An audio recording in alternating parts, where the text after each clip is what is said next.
If you're serious about getting your household prepared to survive a loss of the electric grid, then there's a few things that you're going to need besides just solar panels.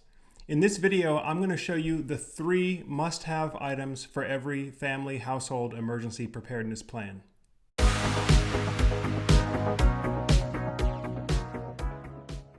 Hi everyone, Joe Ordia here for Solar Surge, and for the past 8 years I've been helping families get their household set up to be able to survive a loss of the electric grid.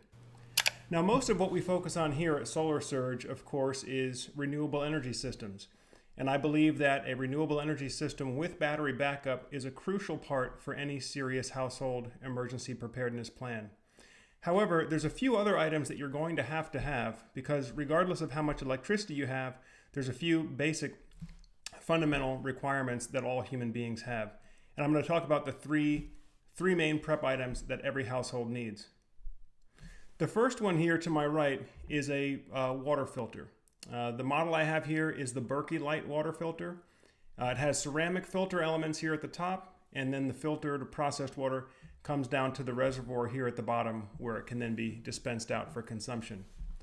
The reason this is important, guys, is because, and especially for you all that live in urban and suburban areas where you get your fresh water from a city or county utility service, if the power grid goes down, and if the municipal water pumps that deliver fresh water to your house also go down, you're going to need to have an alternate means of harvesting and processing water for human consumption. So, for example, a lot of our clients, and my wife and I actually used to do this ourselves, is install a rain catchment system. What that allows you to do is divert a portion of the water that comes down from your gutter downspout when it's raining and divert it into a barrel for use at a later time. Now you can take water from that rain catchment system, do some minimal processing here, and then filter it with the Berkey water filter, and it allows you to produce usable water for human consumption, whether it's cooking, drinking, or what have you. Of course, another option is if you had to harvest water from a lake or a pond. Of course, there's other organisms living in that pond water, but with some minimal processing, like for example, if you strain the source water with a t-shirt before you pour it into your Berkey filter here, for every 2 gallons of untreated water, just a 1/4 teaspoon of Clorox bleach or just plain chlorine bleach, none of the scented or high concentrate. That'll be enough to clean out any particulates that are in the water, as well as kill any bacteria that's in the water, so that you've got fresh water for yourself and your family.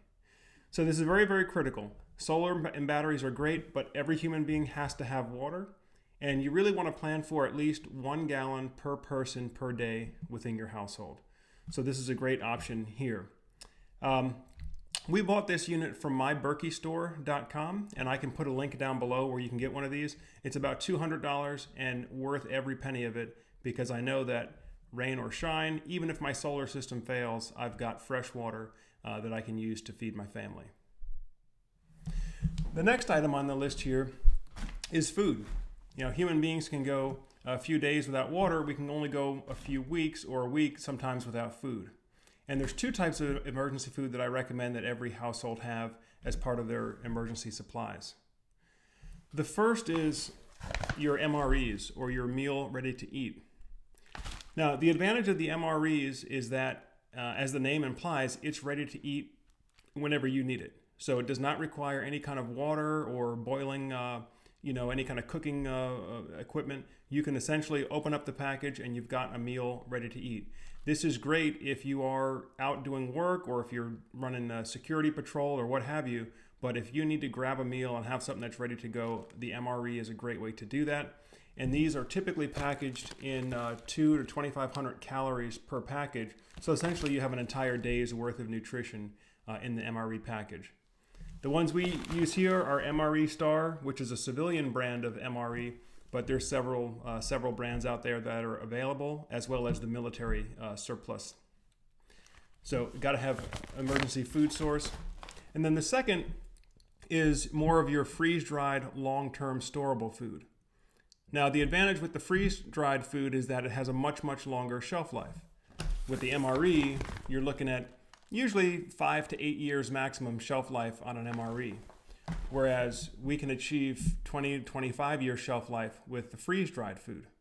It also is a much more dense option. So if you look at this container here, we've got 126 servings in this one bucket.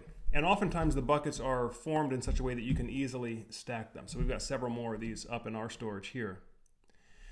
Again, it gives you much longer storage life.